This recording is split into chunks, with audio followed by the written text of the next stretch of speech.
como el sistema de Naciones Unidas y como señalamos, pues es el tema que va acaparando la atención. Pero antes vamos a conversar también sobre estas materias con Monseñor Carlos Castillo, arzobispo de Lima. No sé si ya estamos conectados con él, a quien le damos la bienvenida. Monseñor Castillo, muchas gracias por estar con nosotros. Buenas noches. Enrique, buenas noches. Mucho gusto de encontrarnos nuevamente en cara a cara. Muchas gracias por estar con nosotros. Su evaluación, Monseñor, hemos ido escuchando declaraciones de usted en estos días, lo entrevistábamos, me parece, también tuvimos declaraciones a inicios de la semana. Bueno, la semana termina. ¿Cómo mide la temperatura del país? Bueno, depende, ¿no? Creo que si bien es cierto que las manifestaciones son contundentes y grandes y fuertes, me parece que lo más importante es la elevación de la conciencia cívica, que es gran importancia para todo un porte. Tras de eso está la juventud, que está distinto y que es necesario mejorar todo, de tal manera que hay algo realmente novedoso en nuestro comportamiento de todos, ¿no? Mencionaba usted precisamente a la juventud, y hay quienes señalan que no se entiende bien la naturaleza de las protestas. El propio ministro de Trabajo ha señalado que es demasiado disperso, y es como si se quisiera encontrar una agenda cuando precisamente la clase política no es que haya ofrecido tampoco otra, ¿no? Este tipo de eclosiones sociales responden muchas veces ante la certeza de saber lo que no se quiere, sin que necesariamente esto implique una agenda política organizada. ¿Qué opina sobre estas observaciones a las motivaciones de las protestas? Bueno, yo no he escuchado las declaraciones porque he estado hoy día en una serie de ocupaciones, pero mi punto de vista es el de un pastor, ¿no? Yo te había dicho hace mucho tiempo que cuando se inició mi periodo de misión que el Santo Padre me encargó, entramos en un periodo tanto en la iglesia como también lo ofrecía también para toda la sociedad, los llamaba a un proceso de conversión personal y social. ¿Y es por qué? Porque en nuestro país siempre hay muchas contradicciones y estamos en un momento muy duro, muy álgido, y justamente es el momento para más bien empezar a entender que tenemos que tener un camino juntos, porque el peor peligro será desencadenarnos en el caos. Pero muchas cosas que suceden porque no han sabido hacerse o tienen que hacerse mejor, y una de ellas es justamente el escuchar el sentir de la gente. Y el sentir de la gente dice hoy día que no estamos viviendo en una situación justa, y especialmente estando nuestro país en manos de personas, de autoridades, que es importante que reconozcan su rol. Muchas no lo hacen, otras lo hacen a medias, no la tomamos muy en serio, y necesitamos entonces todos entrar en este proceso de recapacitación, ¿no? Y creo que es un momento muy importante porque nos puede permitir una oportunidad enorme de emprender un nuevo rumbo. Lo digo porque debe ser un poco trágico esto de que uno comienza un gobierno y las protestas, ¿no? Pero justamente por eso es que lo más importante, yo hablé hace unos días de rectificar, ¿no? Y rectificar no es ir para atrás, rectificar es tener la capacidad y la apertura, la madurez de decir, bueno, nos hemos equivocado, ¿no? Y yo creo que eso es indispensable hoy día. Y creo que los jóvenes y todos los actos cívicos que se están haciendo en estos días son parte de una conciencia nacional que toda día como motor de la vida del país. Los peruanos todos están como llamándonos a todas las autoridades a estar al servicio de ellos y no a servirnos a nosotros mismos. Y todos tenemos algo que enmendar, ¿no? En la propia iglesia. Sin duda. Ahora, ¿qué hacer ante esto? Porque, a ver, aquí hay un tema de hechos consumados, ¿no? Entonces, claramente, las propias voces te van diciendo que esto no va por el lado, por ejemplo, de reponer al señor Vizcarra en el poder, que tiene además sus propios problemas. pero al mismo tiempo no se tiene en claro cuál es la salida que se podría plantear. La primera salida podría ser, como usted señala, una suerte de acercamiento, de aceptación desde la autoridad política hacia esta conciencia cívica, como usted la define. Sí, yo creo que eso es una cosa importante, primera, que toda persona, evidentemente, cuando uno es gobernante, uno no gobierna para sí. Uno ya tiene una función, a uno puede tener ganas de decir cualquier cosa o hacer cualquier cosa, pero lo mismo el primer ministro creo que dijo la vez pasada, hace poco, eso, ¿no? Yo no hago lo que a mí me gusta, sino lo que manda el Estado, lo que manda la nación. Me parece que eso es una cosa importante, ¿no? Pero hay que seguir en esa línea. Lo que pasa es que eso es difícil porque evidentemente se cruzan muchas cosas, ¿no?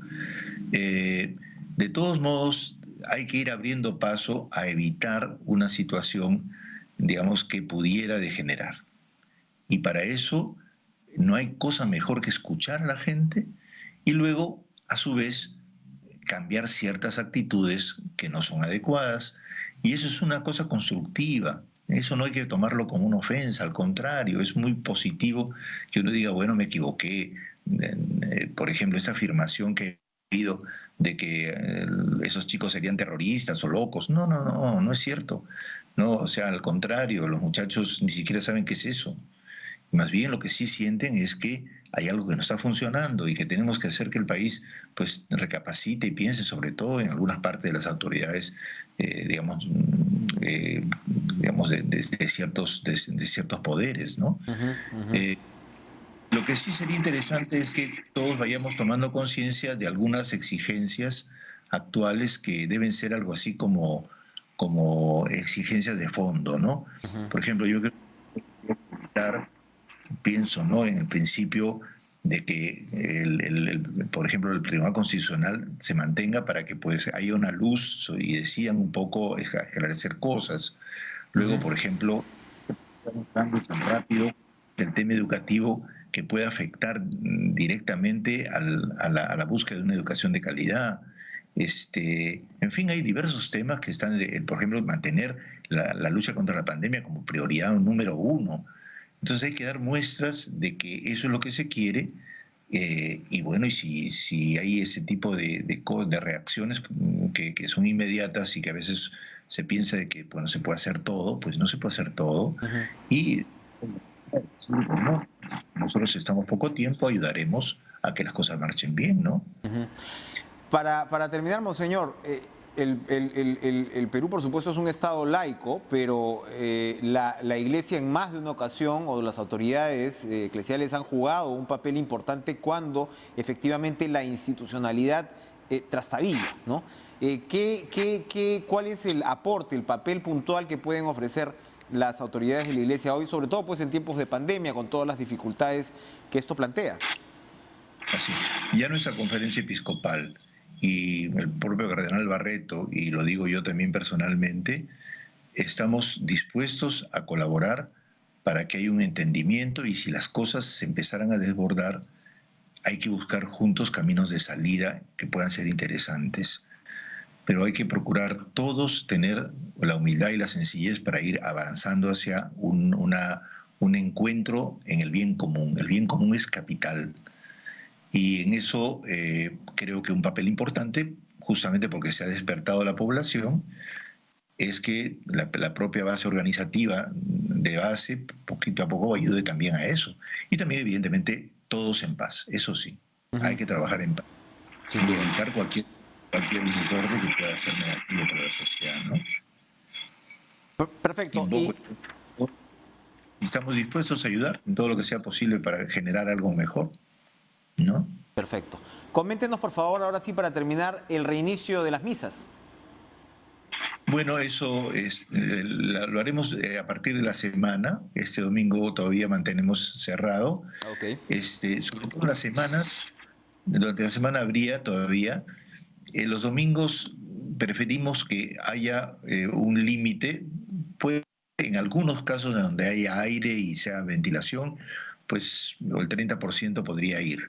El asunto es claro que puede haber la aglomeración. Entonces, se ha estado investigando y preparando cada caso en particular y cada párroco se va a hacer responsable de la forma en que se va a hacer en cada iglesia para que sea lo más procurador de la salud de todos. Perfecto, estaremos ¿Mm? entonces pendientes de este reinicio gradual y a partir de la próxima semana. Gracias, Monseñor Carlos Castillo, arzobispo de Lima, un gusto como siempre conversar con usted.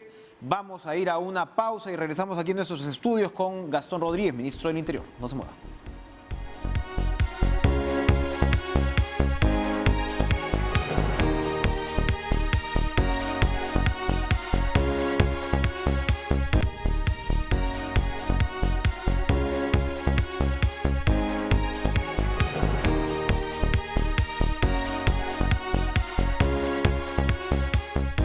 Las marchas en protesta de la situación contra la situación política del país han dejado hasta ahora al menos 27 heridos, hay 16 manifestantes, 11 policías también y hay un debate, por supuesto, en torno a este desarrollo. El sistema de Naciones Unidas ha alertado sobre la supuesta represión policial, otra embajada como la británica también lo ha hecho, el Consejo de la Prensa Peruana por su parte ha rechazado agresiones contra los periodistas durante las marchas, señalan que más de 20 de estos han sido detenidos y agredidos, por supuesto hay toda también una controversia en torno a la supuesta presencia de personal del grupo Terna y vamos a conversar de todos estos temas y hacer todas estas preguntas al ministro del Interior, Gastón Rodríguez, a quien le agradecemos estar en estas circunstancias y en nuestros estudios hoy.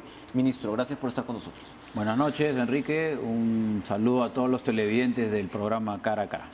¿Cómo observa esta situación en este punto? Primero lo que le queríamos preguntar es ¿cuáles son estrictamente los protocolos que regulan la intervención de la policía en estas situaciones? Bueno, la situación la observamos como toda la población con preocupación en virtud a que si la esencia de una marcha pacífica se llega a cristalizar, no tendríamos por qué estar viendo este tipo de imágenes que hemos espectado durante el día de hoy.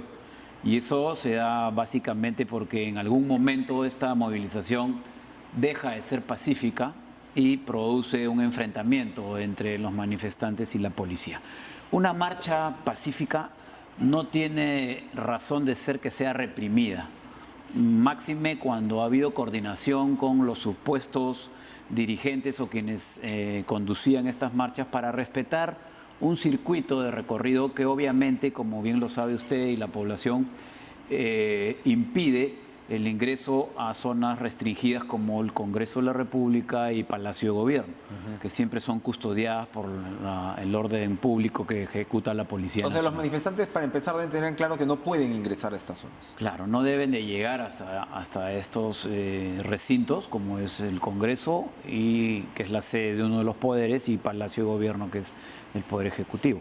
Esta situación se produjo el día de ayer en el cruce de Nicolás de Piérola con Abancay, ¿no? Es digamos donde ha sido el enfrentamiento más fuerte y se dio justamente porque en vez de discurrir la manifestación como se tenía previsto por Nicolás de Piérola, pretendieron algunas personas ingresar a la avenida Abancay y seguir de frente hacia el Congreso.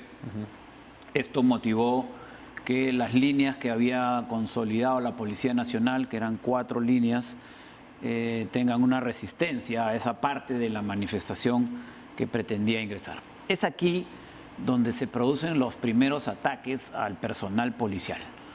Y hay varias imágenes también que el personal de inteligencia, de la policía y los mismos medios de comunicación han podido obtener, en donde se ve el ataque con avellanas, con productos pirotécnicos, tenemos algunas de esas con imágenes, piedras, ¿no? las estamos... Incluso hay un carro, un contenedor de basura que lo prenden y lo arrojan rodando hacia el personal policial. Son imágenes que algunos medios de comunicación no las han podido obtener, ¿no? Y nosotros las hemos facilitado para que también haya una opinión, digamos, imparcial de los hechos que se suscitaron. Pero yo quiero ser tajante en una afirmación. Nosotros garantizamos el derecho a la libre protesta consagrado en la Constitución porque la policía tiene por misión justamente salvaguardar a la comunidad y a la sociedad. Pero también tenemos que tener cuidado cuando estas marchas se extralimitan y se genera una violencia innecesaria, porque una marcha pacífica, Enrique, no se acude a una marcha pacífica con piedras, con avellanas, con petardos, ¿no? ¿Cuál es el objetivo de detener esto? Muy bien. No, ustedes en este desarrollo, bueno, las imágenes hablan por sí solas y efectivamente ha habido otras manifestaciones que han sido pacíficas, Así ¿verdad? es. Totalmente. Y como usted señala, la población tiene derecho a manifestarse. Así es. Y sería pues un completo error calificar de radicales a quienes están expresándose Así es. de esta manera. Así es. Pero cuénteme cómo son un poco los protocolos de la policía en una situación como esta. ¿Cómo reaccionas y cómo de alguna manera vas cambiando, ¿no? esa aproximación para ver si en algún momento puede haber habido abuso de la fuerza? Claro que sí. La Policía Nacional tiene una guía de procedimientos operacionales en donde se gradúa el uso de la fuerza en virtud al grado de amenaza que se presenta. ¿Qué quiere decir esto? Que conforme la resistencia o la agresión al personal policial va en aumento, también el procedimiento de empleo de medios de policía van presentándose. Esto quiere decir, en primer lugar, el uso de un megáfono, el poder conminar a la población a que respete el discurrir que está contemplado en la manifestación, ¿no? El uso de silbatos y posteriormente se va empleando ya los medios de policía como el uso de la vara para mantener un distanciamiento, así como, ya si la situación desborda, como el día de ayer, en donde el propio general jefe de la región Lima dio cuenta que habían resistido por 1 hora con 20 minutos esa agresión, se tiene ya que tomar una decisión, porque si no estaríamos soportando toda la noche. Es ahí donde la policía utiliza ya otros medios de acuerdo a este protocolo, que son los que continúan, que es el empleo de material lacrimógeno, que es disuasivo, así como los perdigones de goma. Anteriormente se utilizaban los perdigones tipo villa, que eran muy peligrosos porque había una acción de penetración en la piel. Y yo aprovecho las ondas de su programa, como lo he hecho en algunos otros programas, para aclarar una declaración que yo di a las pocas horas de haberme sentado en el ministerio en horas de la noche, que los perdigones se habían usado en forma restringida. Me refería a justamente que los perdigones antiguos, ¿no? Esos perdigones ya no se usan y se utilizó en forma restringida los perdigones actuales, para aclarar esta declaración. Bien. Ahora, aún así el Consejo de la Prensa, por ejemplo, señala que hay periodistas que han resultado heridos con perdigón, además de las detenciones. ¿Qué pasa con la cobertura de prensa? ¿Cómo se está llevando a cabo? Correcto. Bajo ninguna perspectiva la Policía Nacional sale con la predisposición de agredir, mucho menos a la prensa, que tiene un carácter informativo y que tiene como misión llevar justamente la realización de los hechos que se están produciendo en cualquier parte del país. Lo que sucede, y la primera explicación que yo he pedido al comando de la policía, se da porque en una coordinación que tuvo el general Callas, que estuvo presente en el lugar de los hechos, con algunos medios de prensa, y digo algunos porque no fueron todos, para que ellos conserven una actitud de protección a través de las líneas posteriores donde estaba la Policía Nacional. Sin embargo, conocemos que la prensa también tiene una misión por desarrollar y tiene que buscar la noticia desde el mejor ángulo. Muchos de los periodistas salieron de la protección que estaba brindando la policía y se colocaron en el lugar donde venían los manifestantes. Esto obviamente después del tema de la agresión que le he manifestado, y cuando se utiliza la escala de protocolos de la Policía Nacional, genera ya el empleo de material lacrimógeno hacia la multitud. Obviamente el direccionamiento del gas lacrimógeno no es igual que el empleo de un disparo de arma de fuego, por ejemplo, que puedes tener una puntería. La bomba lacrimógena cae en el suelo con una velocidad mediana, que es de 12 metros por segundo más o menos, y va rodando. Ese es el impacto, por ejemplo, que tiene en La Espinilla uno de los periodistas que aparece con su fotocheck apoyado en una pared. Es porque la bomba va recorriendo y obviamente el impacto. ¿Y por qué las detenciones de periodistas? En cuanto a las detenciones de periodistas, sí es un tema que está en investigación. Fíjese, nosotros garantizamos y vamos a ser muy firmes en que si exista algún tipo de agresión y o abuso o uso desmesurado de la fuerza, vamos a actuar con la contundencia del caso. Se está investigando eso. Porque el hecho es que la propia Defensoría y Naciones Unidas están señalando este tema. Hay algunas imágenes que no pueden ser, digamos, justificadas. Nosotros... ¿Cuáles son las más graves en su hay una me imagino que usted ya ha revisado toda hay esta una secuencia. en donde, por ejemplo, a unas personas que están con chaleco que son asistenciales, ¿no? Se les ha capturado, no hay una ampliación del video de minutos antes para ver realmente qué cosa es lo que hacían estas personas que pueda motivar una intervención de la policía. Y otra que estamos pidiendo, ayer también lo solicité en el programa, donde se ve que una persona con una mochila está apareciendo por una esquina y alrededor de 4 o 5 policías lo capturan, ¿no? Yo he pedido esas imágenes anteriores porque la única explicación posible sería de que los policías lo hayan identificado como alguien de los que estuvo agrediéndolos, ¿no? Pero es un hecho que hay que investigar. Y la otra toma preocupante es la del policía que aparece haciendo uso del arma de fuego, ¿no? Que descarto absolutamente que haya sido un miembro de Terna, ya fue identificado. Es un policía de la unidad de policía montada del Potao en situación de franco. Me ha informado el comandante general antes de entrar a los estudios. ¿Descarta entonces que haya habido efectivos del grupo Terna? No han sido empleados los Terna. El día de ayer, cuando culmina el Consejo de Ministros y yo me dirijo al Ministerio del Interior, 5 de la tarde, ya el planeamiento había sido no solo conceptualizado, sino puesto en ejecución desde las 2 de la tarde. Es decir, los servicios ya estaban distribuidos.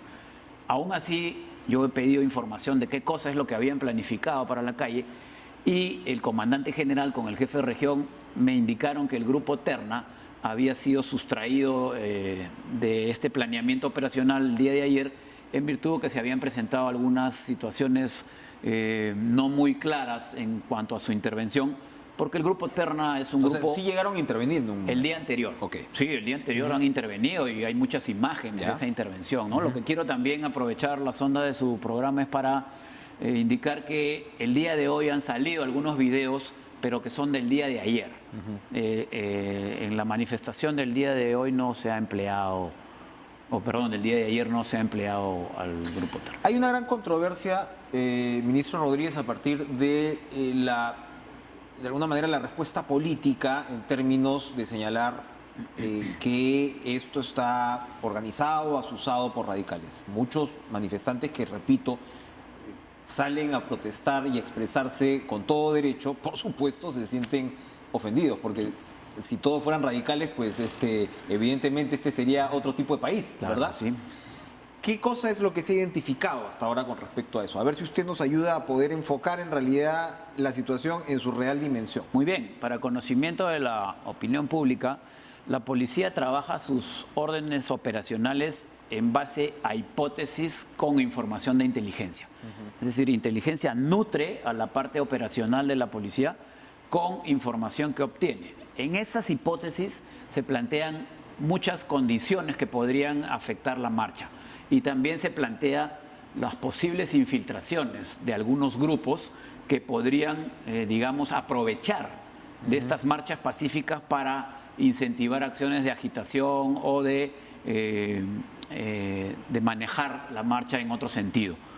Esas hipótesis obviamente tienen que ser corroboradas, pero lo que sí tiene la obligación de la policía hacer es la fase preventiva. Y la fase preventiva se hace con mismo agente de inteligencia y con personal policial que esté atento a que no hayan desmanes orientados básicamente a lo que es la destrucción de la propiedad pública y privada, donde ya la marcha se desnaturaliza, ¿no es cierto? Y así como hay una, yo diría, responsabilidad por acción, también podríamos estar en el otro lado de la vereda con una inacción o omisión, ¿no? ¿Cuál sería la explicación de la autoridad del interior de turno o del comando policial de turno si en alguna de estas manifestaciones hay un saqueo o una destrucción masiva de cajeros automáticos, de bancos y todo? ¿Por qué no actuaron? Sería la pregunta. En su evaluación, ¿influyó también en los desórdenes que se ha visto el hecho del relevo en el propio ministerio? Porque se decía, oye, esto está pasando porque no hay ministro del Interior.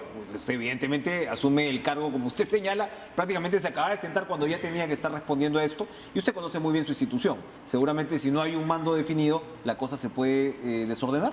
No, la Policía Nacional tiene no solamente la misión, sino el expertise profesional de sus integrantes para poder consolidar las operaciones de la mejor manera.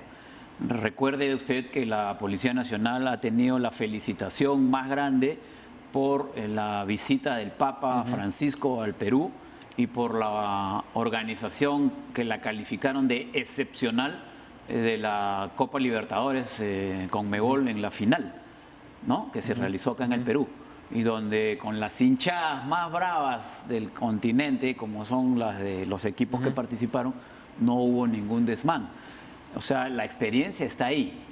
El tema, sí, no había ministro, es cierto, juramentamos ese día, ya la marcha había sido convocada para las 17 horas, pero el planeamiento operacional y los ajustes operacionales se hicieron justamente en virtud a la experiencia que se había tenido el día anterior. Yo considero, y se lo he hecho saber así al comando, que esta es una situación sui generis. He tenido la oportunidad de ser jefe de región policial de Lima 2 años y estar en estos eventos que le he manifestado. Pero aquí la situación es distinta y eso hay que tenerlo muy en cuenta. Yo quiero decirle a la población de que la policía y el sector interior en esta mi gestión a partir del día de ayer va a garantizar todos los derechos a protestas y marchas que sean pacíficos. Y vamos a investigar cualquier tipo de abuso, pero sí exhortamos a la población que está participando de estas marchas con todo el derecho que tiene y que le asiste por la Constitución propia, a que no se mezcle con las situaciones de enfrentamientos a la policía o agresiones a la policía que desnaturalizan la marcha. Fíjese, hemos tenido 40 cascos dañados, 40 escudos, 12 o 13 patrulleros y 2 motocicletas.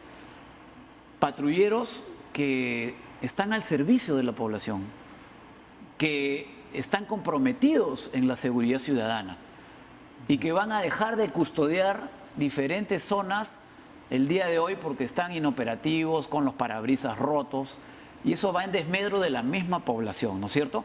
Y no quiero, por favor, priorizar los bienes materiales a las vidas humanas, como he leído en algún Twitter de algún poblador que tiene todo el derecho de opinar, pero que seguramente no nos conoce en esencia, que nuestra principal prioridad es la vida humana, ¿no es cierto? Y el derecho a la protesta. Vamos a una pausa, vamos a regresar para hablar también de la situación política, pero quisiera que nos cuente de la situación de los heridos graves, que de todas maneras, ¿no?, a ver, poder detallar en qué situación exactamente estamos. Con todo gusto. Vamos y regresamos.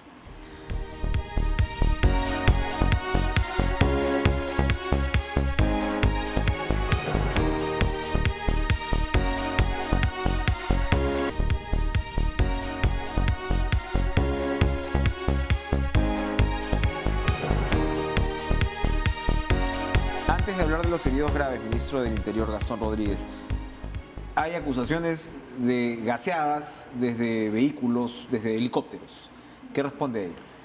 Bueno, eso es absolutamente improbable.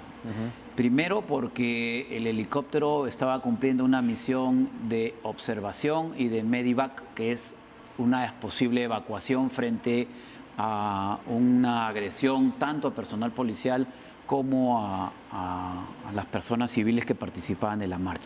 La tripulación de esa aeronave era piloto, copiloto y personal médico. Y segundo, porque técnicamente no está permitido. El uso o empleo de material lacrimógeno, como arguyen algunas personas, puede implicar en la deflagración o en la detonación de un arma de esta naturaleza, que con el mismo movimiento del helicóptero pueda generar que esa deflagración impacte en alguna de las palas, y lo que se tendría sería un accidente terrible en el centro de la ciudad.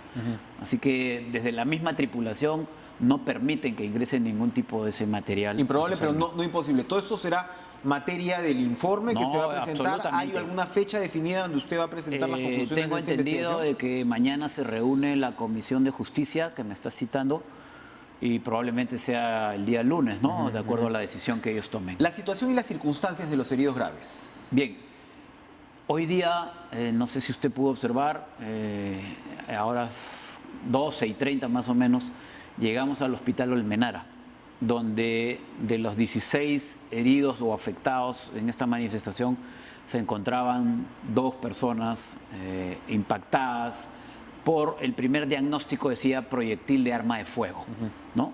Eso nos preocupó indudablemente. Asistí con el comandante general, con el jefe de la región policial de Lima y estuvo la presidenta de salud y el director del hospital. Nos dieron la información que el primer paciente que había sido ya operado quirúrgicamente había sido extraída una canica de vidrio, o sea, las bolitas con las que uno juega.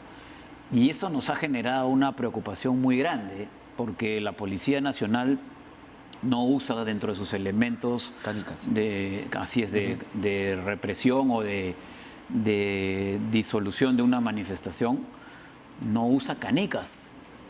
Pero he ordenado una investigación tanto a la DININCRI, a homicidios, con la finalidad de recabar todos los materiales fílmicos de la zona donde se han producido estas 2 heridas para ver fehacientemente cómo y en qué circunstancias se produjeron estas heridas, ¿no? No descarto ninguna hipótesis y por eso estamos ordenando una investigación exhaustiva. Yo he venido aquí al sector interior para poner orden y no voy a permitir excesos de ningún lado, ¿no es cierto? Y en especial de la policía, que tiene protocolos de acción. Efectivamente, usted ha vuelto a asumir el ministerio en esta situación tan complicada políticamente para el país. Las manifestaciones son una reflexión, ¿verdad? Una manifestación, ¿no?, de esta complejidad, como repito, de la situación política actual. Pero a usted en lo particular, además, lo relaciona con el señor Camayo. Me gustaría que nos aclare, porque a estas alturas, pues, que te relacionen con el señor Camayo es como tirarle kriptonita a Superman. Es muy complicado encabezar un cargo como el suyo con ese cargo, ¿no? Muchas gracias por la pregunta. Cuando asumí la vez pasada, hace 3 meses, la primera pregunta que me hicieron en un consejo de ministros fue mi relación con los intocables ediles de La Victoria. Y la expliqué. Ahora que ingreso y tengo 24 horas, ya hay una publicación en la mañana en un diario y ahora una pregunta que es totalmente válida. Lamentablemente esto se generó por una situación interna de la propia institución, en donde algunos comandos tenían especial fijación en otros comandos que venían con proyección institucional y que aprovecharon la condición o el lugar en el que se encontraban para realizar investigaciones a la primera situación que se produjera. Un tema de celos internos. Es correcto. Y esa situación motivó que me involucraran en esos 2 casos. El primero de ellos lo he aclarado, pero puedo hablarlo por favor, en una segunda vez. Toda mi relación con el alcalde de La Victoria y sus concejales se dio en una reunión, en una visita protocolar a los 4 días que yo me hice cargo de la región policial de Lima en el 2017. Así como había recibido el día anterior a otros alcaldes de diferentes zonas, porque el jefe de la región policial de Lima es quien prácticamente maneja el orden público y la seguridad en todo Lima. Entonces su interacción con los alcaldes es constante y permanente. Yo he hablado con casi todos los alcaldes de Lima. Y lo sigo haciendo en mi anterior gestión y lo debo empezar a hacer si es que esto va en detrimento en los próximos días, ¿no? Entonces, esa fue toda mi participación. Y cuando se realiza la investigación, se realiza contra unos oficiales generales que habían cumplido un rol distinto al del jefe de región. En el año anterior al mío, el general jefe de la región Lima tenía 4 generales en Lima: centro, sur, norte y este. Uno de ellos, responsable de una de las zonas, supuestamente habría estado involucrado con los intocables ediles. Cuando cambia al año siguiente, yo relevo al jefe de región, no relevo al general que estaba en una de esas divisiones. Sin embargo, por este tema nos comprometen, ¿no? Y aparentemente nos pretenden involucrar. Sin embargo, quiero aclarar finalmente de que yo no fui llamado por la Fiscalía como parte del caso. Y eso también se quiso aprovechar la primera vez que yo hablé, cuando dije no he sido llamado por la Fiscalía y me sacaron de que yo sí había sido llamado a la Fiscalía. Fui llamado como testigo de una de las partes involucradas supuestamente. Y mi participación fue para explicar un procedimiento policial de cómo es que actúa la policía cuando un alcalde pide mayor protección policial o mayor incremento policial en su jurisdicción. Para eso me llamó la Fiscalía en ese caso. Nunca me preguntaron si yo lo conocía al alcalde o cuál era mi relación con ellos, porque no tenía rabo de paja, como se dice, ¿no? Y la segunda que usted me explica de Camayo es un contrato que se hace en el año 2015, 16 y 17. En el 2015 son 7 procesos, en el 2016 son 6 procesos y en el 2017, que es mi gestión, durante 3 meses y medio en la región Lima, porque también fui cambiado a raíz de una marcha de protesta en el centro de Lima, ¿no? Siempre afín con las marchas, ¿no? No puede escapar de ahí. Sí, bueno, y lo más gracioso de eso, o curioso, fue que yo estaba de permiso ese día. Fue el primer día que solicité permiso por un tema familiar, pero asumí la responsabilidad y fui cambiado. Son gajes del oficio, como se dice, ¿no? En este segundo caso de Camayo, para que no sean, claro, perdón, gases del oficio, no quiero hacer gases un chiste malo, gases, pero, no, gases no. En este segundo caso, con el señor Camayo, ¿no? Se hace una contratación con una empresa consorciada, que era ISA Motor más otra empresa. No la voy a mencionar porque esto está en investigación fiscal, ¿no? En el 2015 y en el 2016 se hacen estos contratos con ese consorcio. En el 2017 se hace solamente con la empresa ISA Motor, que era el rubro al que correspondía de reparaciones automotrices. El señor Camayo había ganado, creo, un premio al mejor empresario algunos años antes, ¿no? O sea, no teníamos una bola de cristal para saber que en 2 o 3 años más iba a estar involucrado en alguna situación irregular. El pedido de esas reparaciones de patrulleros lo genera la División de Emergencias de la Policía el año 2016 y se proyecta para la ejecución presupuestal del 2017. Es decir, cuando yo llego el 2017, no lo he solicitado. Y lo más importante acá que quiero aclarar con relación a los contratos del 2017. No se firmó el contrato en mi gestión porque yo fui relevado por la marcha. Y las observaciones son sobre la ejecución contractual, que no fue mi gestión. Perfecto. Ministro del Interior, gracias por estar con nosotros. Esperaremos los resultados de la investigación que solamente nos está quiero terminar, don Enrique, solamente mostrando mi solidaridad con aquellas personas que han sido afectadas durante esta marcha, pero también hacer la invocación a todos los que participen a que lo hagan de la mejor manera, en paz, con tranquilidad y sin involucrarnos en hechos que puedan generar actos de violencia. Gracias por estar con nosotros, Ministro del Interior. Vamos a una última pausa y regresamos.